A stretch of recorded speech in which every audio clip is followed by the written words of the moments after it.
wabarakatuh.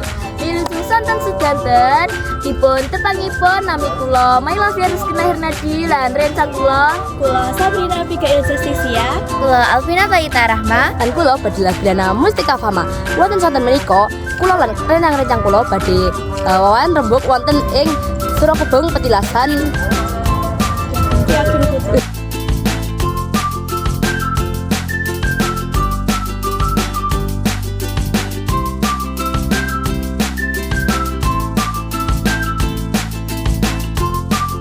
Assalamualaikum warahmatullahi wabarakatuh. Waalaikumsalam warahmatullahi wabarakatuh.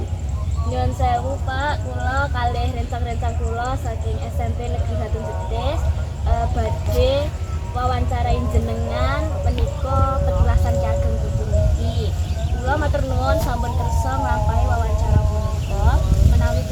Menawi kersa kula kapengin langkung mangertos babagan petilasan. Wati putra Brawijaya menika sama-sama kagungan putra sekawan Ki Gedhe Jagat Samudra Warok Suramanggala Lang Kumitir putra wayah ingkang kagungan budi pekerti dhuwur gawa lesana punya adabipun tauhidipun terus uga sita dhateng tiyang sowan menika kados kedah pesanakan dados putra wayah boten disiaken napa agemanipun napa agamanipun sing penting hukum gemari palodhe kagem.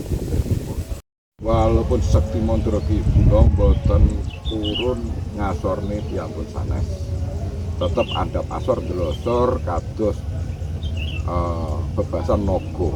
Naga ula wisa kaya ngapa tetep nek boten piyambakipun dipun goyah nggih tetep piyambak andhap asor. Tegesipun nemimpin kados macam teges mandheg masyarakat tlatah pengker jaman semanten saderengipun Ponorogo. Genturipun nyuwun dumateng Gusti Kang Maha Kuwasa nggih menika ingkang saged dipun conto dumateng ingkang nemen putra wayahipun.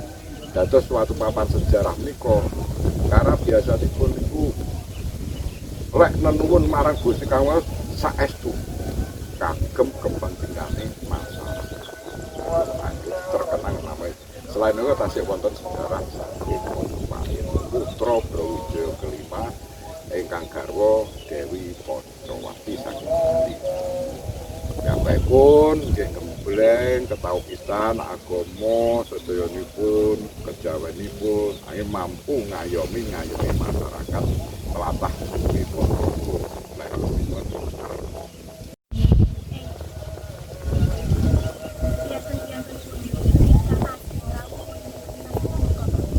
Piyantun ingkang asing rawuh di tlatah Ponorogo paling sering tlatah Nusantara nggih rawuh lare piyantun Magelang, Kediri, Malang, Jember, Banyuwangi, Sumatera, Kalimantan nggih rawuh Jateng kewau Trenggalek.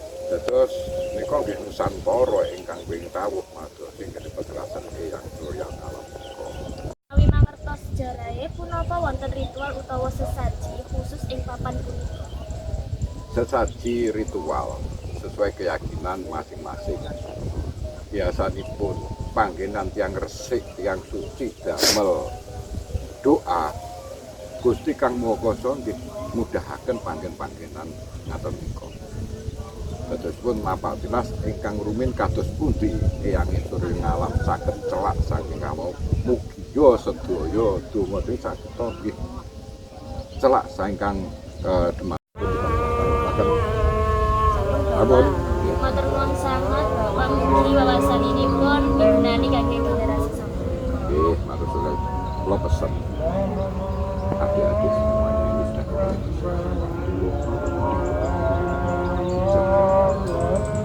orang yang sampai pulang belajar satu saja terhadap orang tua, jangan sampai berani. Pusakanya yang paling sakit adalah orang tua, terutama ibu yang melahirkan air susu dan tolong setelah sampai sini kudu mengerti. Nah, karena kudu